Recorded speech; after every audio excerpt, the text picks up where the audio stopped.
വെച്ച് തന്നെ തകർത്തു എന്നതാണ് ഇസ്രയേലിൻ്റെ അവകാശവാദം. ഇതിനിടയിൽ UAE പോർട്ടിൽ ഉണ്ടായിരുന്ന ഒരു കപ്പലിന് നേരെ വീണ്ടും അറ്റാക്ക് ഉണ്ടായതായ പുതിയൊരു വാർത്ത കൂടി പുറത്തു വരുന്നുണ്ട്. ഇതാണ് സാഹചര്യം. ഇങ്ങനെ ഇറാൻ തന്ത്രപ്രധാന കേന്ദ്രങ്ങളിലേക്ക് തിരിച്ചടി നടത്തുന്നു എന്നാണ് അവസ്ഥ. പക്ഷേ യുദ്ധം അവസാനിപ്പിക്കില്ല, ഞങ്ങൾ തന്ത്രപ്രധാനമായ ചില ദൗത്യങ്ങൾ കൂടി പൂർത്തിയാക്കാനുണ്ട് എന്ന് ഡൊണാൾഡ് ട്രംപും വ്യക്തമാക്കിയിട്ടുണ്ട്. ഈ തരത്തിലേക്ക് സാഹചര്യങ്ങൾ നീണ്ടുപോവുകയാണ്.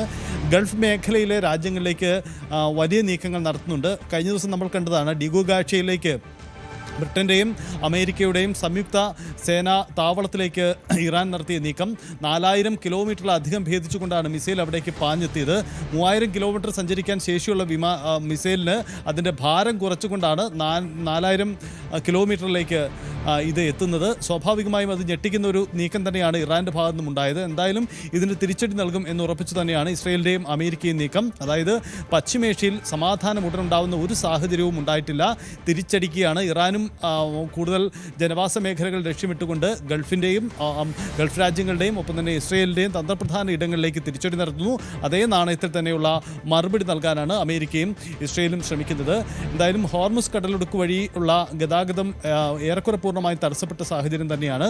നേരത്തെ ഉണ്ടായിരുന്ന ചില കപ്പലുകൾക്ക് കടന്നുപോകാനുള്ള അനുമതി കൊടുത്തു. ഇതിനിടയിൽ ചില പുതിയ ദൃശ്യങ്ങൾ കൂടി പുറത്തു വന്നിട്ടുണ്ട്. 2 ഇറാൻ